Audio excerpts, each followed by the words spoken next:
そうさ僕は夜をだよセラステラありったけの輝きで今宵音楽はずっと止まない。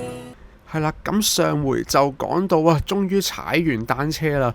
咁踩完單車之後呢，我就要處理一下我架單車啦，因為我要翻去呢個札幌，係啦，咁就準備翻香港啦。咁就想講買車飛啊，拆車上 JR 諸如此類呢，都搞咗我好耐。其實踩完單車嗰晚係冇停過咁做嘢，做到凌晨2點幾咁樣咯，係黐線嘅。係啦，咁之後呢，就終於可以上 JR 去呢個翻札幌啦。今日就係呢個日本縱貫嘅第59日。咁今日呢，就而家係下晝嘅12.9咁上下啦。而家就上咗 JR， 俾大家睇下我啲行李係點樣。呢度我個背囊啦、落鞋啦，跟住咧上面就係我平時掛車啲行李啦，跟住咧部車就喺度。頭先一抽二掕咁樣帶住啲嘢上車，真係哇好瀨氣啊！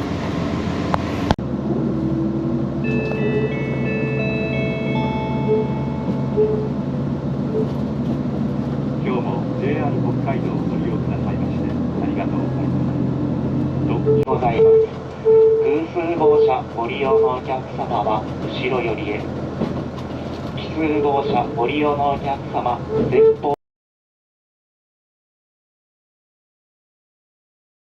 5 hours later， 咁終於嚟到咗札幌嘅住宿啦！而家咧係夜晚嘅6點55分，坐車坐咗5個幾鐘啦，跟住搬我架單車啊行李過嚟都搬咗2個幾字，咁就係啦，拖到好晏先過到嚟，俾大家欣賞下我喺日本最後嘅住宿啦。就係咁樣啦，嗱張雙人床啦，我架單車就擺喺度啦，跟住呢度電視機啊、書台啊嗰啲嘢啦，洗手盆，跟住廁所、沖涼房，係啦，廁所、沖涼房就係咁樣一間好常見 setting 嘅日本商業嗰啲 business hotel。好，唔講咁多啦，我晏晝飯都未食，我而家好肚餓啊！我要出去食飯先啦。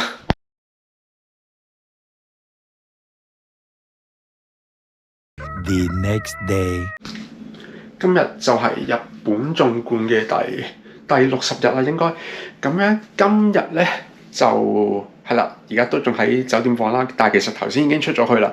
咁出去做咩咧？就係俾大家望下，呢度有個好大嘅紙箱。我頭先咧就係出咗去揾單車鋪，拗咗個紙箱翻嚟啊！咁樣陣間就要開始拆架車 pack 入去啦。咁之後我就開始去拆車啊、包車啊、入箱啊嗰啲嘢啦。咁我中間都出咗去再1-2次去買翻齊啲 bubble 紙啊、封箱膠紙啊、膠剪啊嗰啲嘢咁樣啦。咁成個過程咧，我估唔到最麻煩咧就係我對腳踏。我對腳踏係拆咗成個鐘啦，真係超實啊對腳踏。跟住我後尾上網揾到個方法，原來就可以話咩揾隻腳踩住另一邊嘅腳踏咧，咁去拆咧，咁就易好多。果然真係得咗。等時間一轉，已經嚟到而家夜晚幾點啊？10:08啦。咁其實咧，拆車裝箱個過程咧，我就搞咗1個下晝啦，跟住就搞下已經即係整好晒。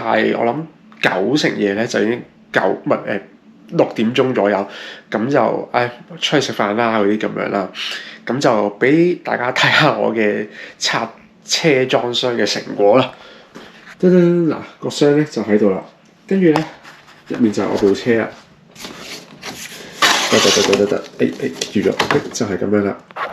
咁我部單車就喺度啦，咁呢個係前轆，咁後轆就冇拆嘅。我另外咧就將我頭盔啊。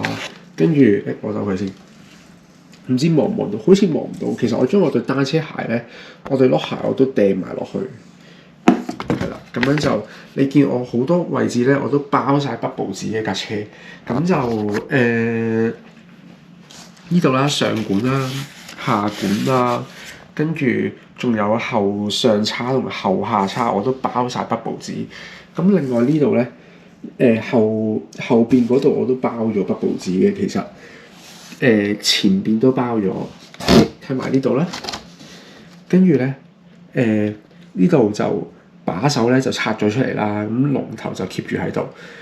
跟住把手咧嗰、個煞變位咧，即係左右手個槍嗰個煞變位咧，我都係包晒北報紙嘅。其實咁樣好似易睇啲，係啦，包晒北報紙。前叉咧我都再包埋北報紙。前叉係咁樣噶嘛，我覺得佢兩隻腳都各自包北報紙。跟住咧，因為我架車係用貫通軸嘅關係咧，我將個貫通軸咧就插咗喺前叉嗰度先嘅，咁就冇插喺個前轆嗰度。之後呢度係我將凳連埋個絲通啦，喺度，咁就掹走咗出嚟先。因為我出發嗰陣時咧，單車鋪咧就教我就話最好就拆咗即係將凳連絲通咁樣拆出嚟，費事咧運送過程中蹬下咧，呢度咧驚個絲通嗰個呢支座管咧會挫斷定點樣，即係或者挫裂咗條痕都唔係幾好。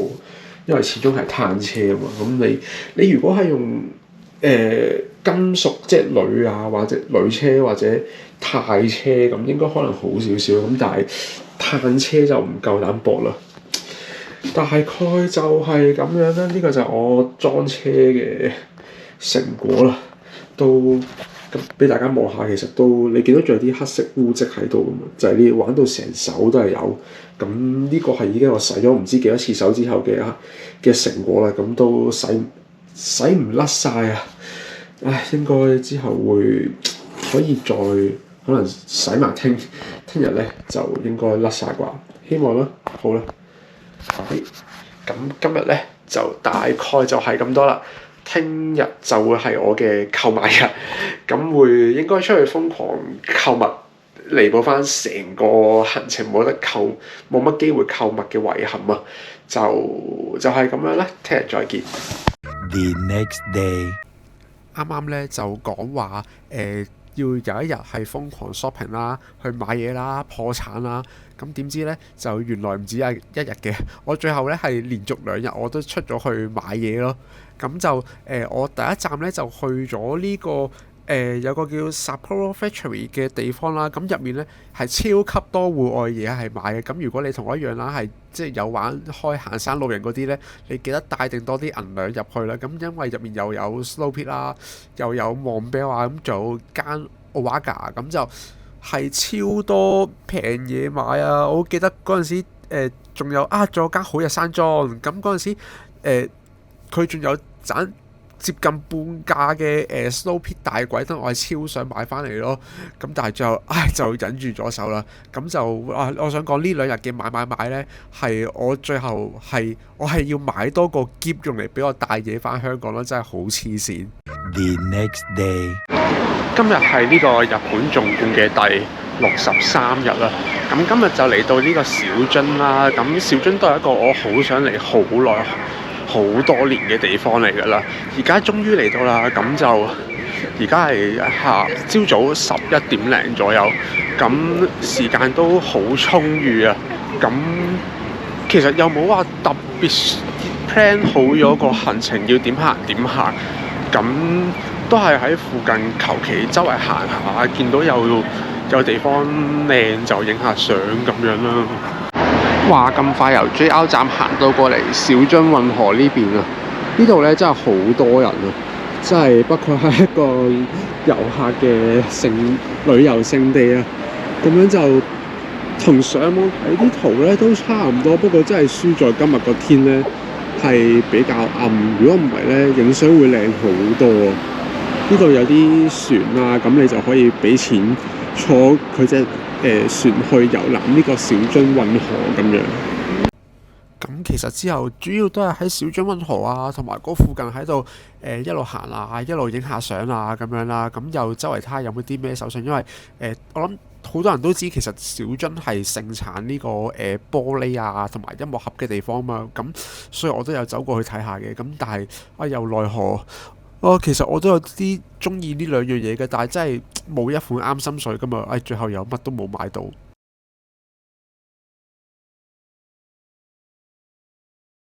The next day，早晨啊，今日咧就嚟到呢個日本縱貫嘅第64日啦。咁今日咧就會繼續喺札幌市入面周圍走 hea 下咁樣。咁今日第一站咧就係去呢個舊嘅時計塔。咁早幾日咧有經過啦，跟住就嫌太多人就冇入去噶嘛，又晏。咁所以今日咧就嚟補翻啦。大家見唔見到而家前面咧呢度咧某啲工程用嘅圖啦，跟住仲有啲木啊嗰啲喺度噶嘛。佢頭先個展館嘅隔離咧就係有另一個展館，咁佢就會講下呢個時計台啊，即係佢都咁多年啦，咁你中間仲有經歷過好多次大修啊嗰啲嘢，佢就係講佢點樣做大修啊，幾時發生過啲咩嘢事啊嗰啲咁樣。呢度有啲呢一塊係佢初起嗰時啲木。呢度咁樣佢時計台呢度咧都仲有個2樓嘅，喺2樓呢度啦就好似一個大禮堂咁樣啦，大家可以望一望嗰個好大嘅禮堂咁樣，上面啲吊燈幾靚。咁樣前面咧嗰度有隻 mon 啦，就係介紹咧佢呢個時計台點運作啦。跟住呢邊咧就有個人像喺度，跟住上面仲有塊牌匾寫住演務場啊。咁你係可以埋去同呢個人像影相嘅，佢仲好貼心咁整定咗個 stand 喺度俾你，喺呢度俾你擺電話喺度，同嗰個人像自拍。而喺2樓呢度咧，咁佢都仲有一個好大嘅真係運作緊嘅鐘啊！佢呢度俾大家望下側近啦，好靚啊！我覺得佢呢度咧係有佢成個 mechanism 喺晒度，你可以睇到。喺下面呢度咧，佢嗰支針咧都係喺度揈下揈下，好犀利啊！可以俾你睇下成個鐘個結構。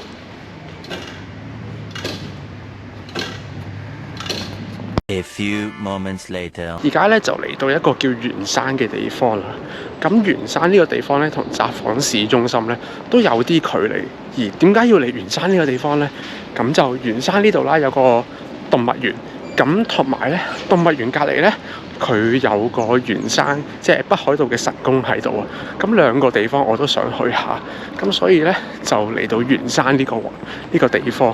咁就而家就行緊去呢個圓山動物園啦，都要行一陣啦。就算我頭先係搭 JR 過嚟嘅，咁就喺呢個大通站係啦，就坐咗3個站去到圓山公園站啦。咁而由圓山公園站出發咧，根據 Google Map 所寫咧，都要行10零分鐘咁樣嘅。好啦，咁而家就去呢個圓山動物園出發。得嚟到圓山動物園個正門啦，終於而家就去買飛先。我估張飛可能都係1000零yen一張咁樣入去。好，買飛啦！入咗嚟圓山動物園啦，咁佢入場費都幾抵喎，800yen啫喎。呢個咧就係我張飛啦，喺度。咁就周圍行下先。入完冇耐咧，就見到附近有啲唔知咩酒，係我估係鷹嚟嘅，唔知咩鷹啦嚇，可以睇。佢喺度，頭先佢企喺粒木嗰度，而家係跳咗落去，同埋佢叫得好嘈啊！想。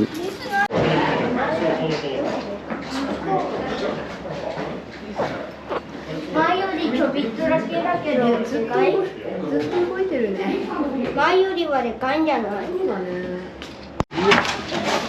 呢度咧，終於有得俾我見一見，見到前面呢一撇，佢係一隻熊嚟㗎。嚟到北海道咧，間唔中都會見到有啲咩熊出沒嘅警告啊！就係呢一隻品種嘅熊啦，好難瞓覺。哇！大家見唔見到啊？離遠呢一隻係一隻北極熊啊！第一次見啊！好大隻啦佢！隻北極熊係咁喺度來回行緊，唔知佢度玩緊啲咩？佢又行翻轉頭啦！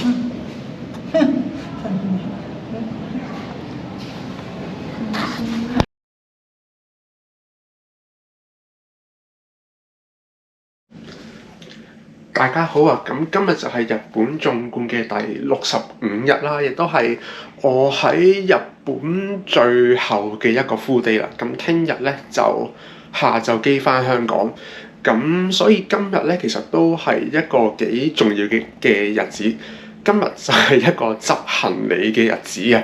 咁其實我琴晚都開始執定咗，即係重新再執一次個篋，因為其實我發現自己都唔小心地買得幾多手信，係啦，咁就俾大家望下而家我間房嘅混亂程度。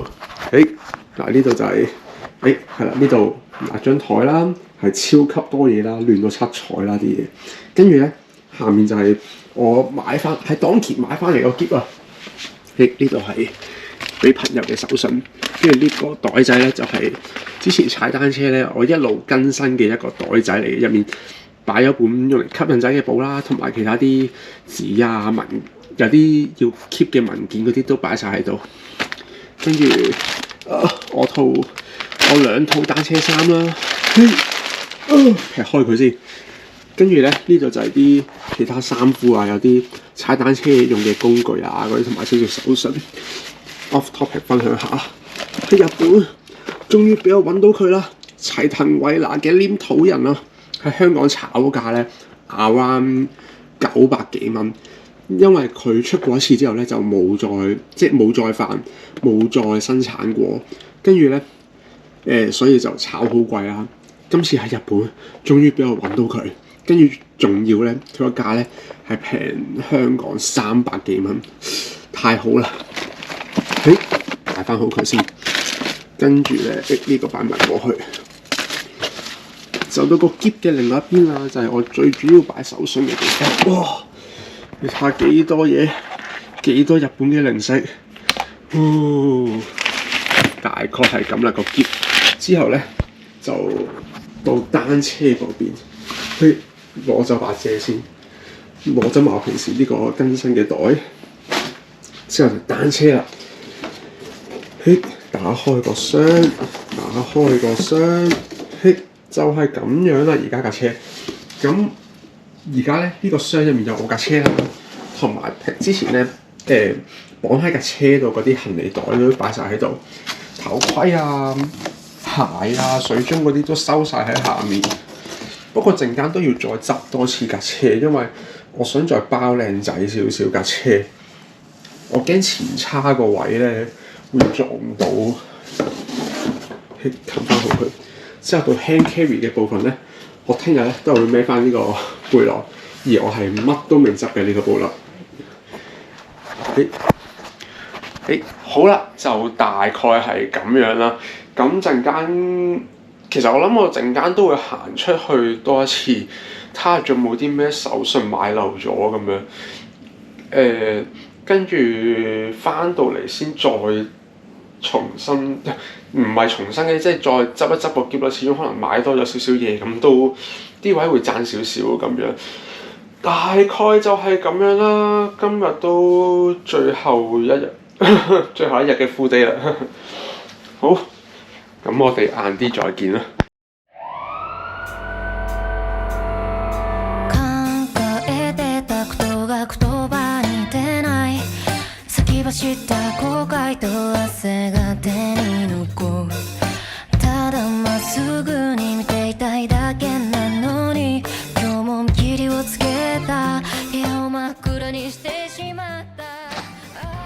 好啦，咁點解又要專登抬翻部車出嚟去搞再執一執啊包過佢咧？原因咧就係咁樣啦，俾大家望下呢度間房幾細，呢度咧就係我個前叉啦。咁而家我執埋一邊嚟擺，但係咧如果撥起少少咧，其實佢個底呢個位咧，你見到包得唔係太好，有機會咧飛，即係喺行李運送過程中咧，如果呢個 bubble 紙向上咧。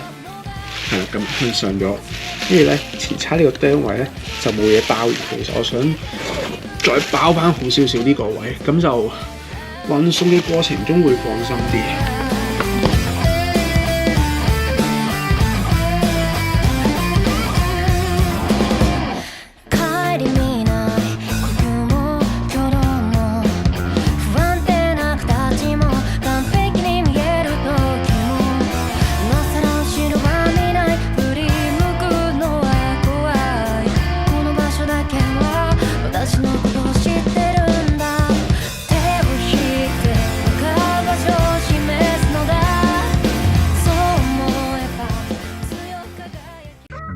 next day. 噔噔，今日就係日本縱貫嘅第66日，亦都係咧真係喺日本嘅最後一日啦。今日嘅行程就非常簡單，而家係朝頭早嘅9:17啦。咁就我就 book 咗架的士，就10點鐘喺酒店樓下等我。咁到時咧就會搭的士啦，就由札幌嘅酒店呢度去新千歲機場。咁喺機場再 hea 翻，我諗3-4粒鐘左右啦。之後咧就會上機翻香港㗎啦，咁就預計啦，就今晚應該8點鐘左右就可以到香港。咁俾大家睇下而家我執嘢執成點。咁就嗱，我個篋喺度啦，跟住咧單車喺度啦，之後咧 hand carry 就喺度啦，都總算執好晒啲嘢啦，係啦，電話同條拉繩線未收。呢個咧其實就係呢一袋要陣間攞去機場寄嘅嘢嚟嘅，咁係我個 WiFi 蛋嚟。外套波鞋係啦，差不多就係咁樣啦。咁而家就等大概我諗9點半咁上下啦，就慢慢抬啲嘢落酒店 lobby， 跟住就可以等的士司機嚟到啦。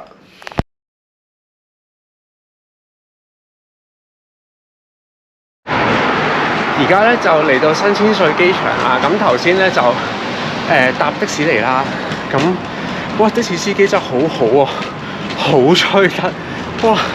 日本嘅的士服務真係不得了啊！咁而家嚟到新千歲嘅國際機場啦，咁其實新千歲咧有分呢個國內線同埋國際線嘅機場嘅，咁大家嚟咧千祈唔好去錯地方。而家咧就帶住我架單車啊，啲行李咧就要入去機場啦！哇，帶住咁大嚿嘢去旅行，其實咧真係唔止有啲麻煩。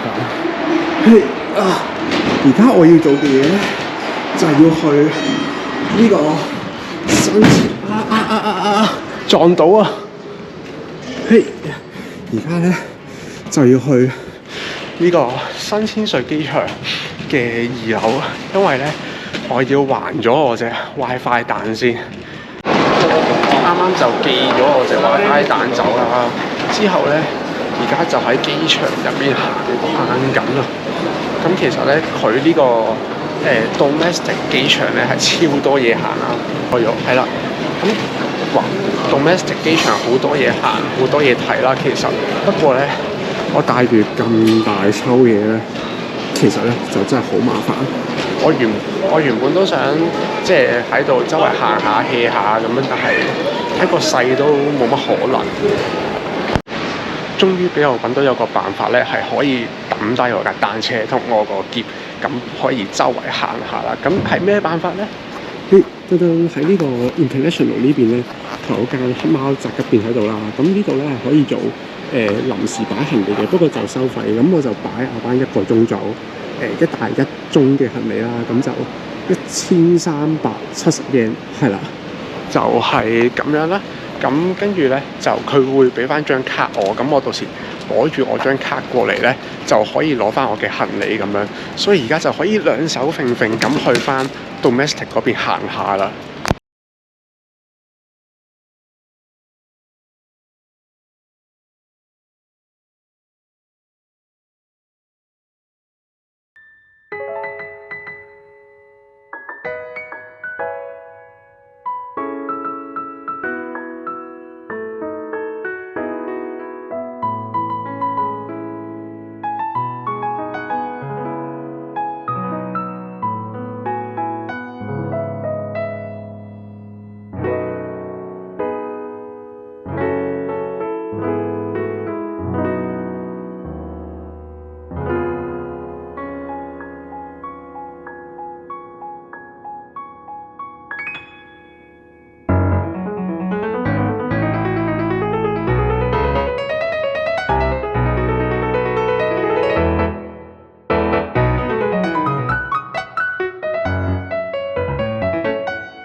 香港啦，咁而家咧就喺呢個赤鱲角機場嘅大港大堂啦，咁就單車都攞咗啦，行李都攞咗啦。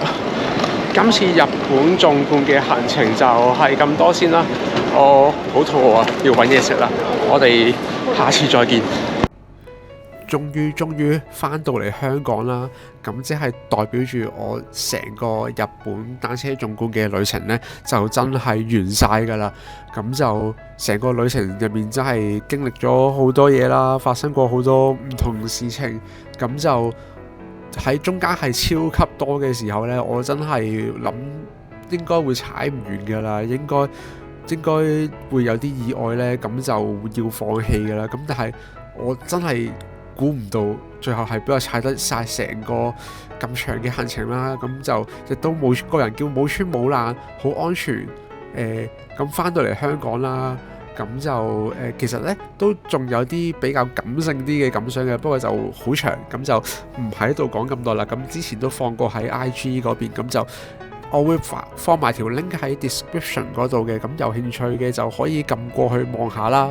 係啦，咁就完咗日本單車縱貫啦，咁就嚟緊呢，我都應該仲會去即係出去玩啊，咁就應該都仲會有啲旅行嘅片，或者我喺香港操山咁，或者繼續踩車嘅片呢，都會放上嚟呢個 channel 噶啦。咁大家中意嘅就可以幫手 subscribe 啦，咁就你就容易啲睇到之後嘅片噶啦。咁我哋之後再見啦，拜拜。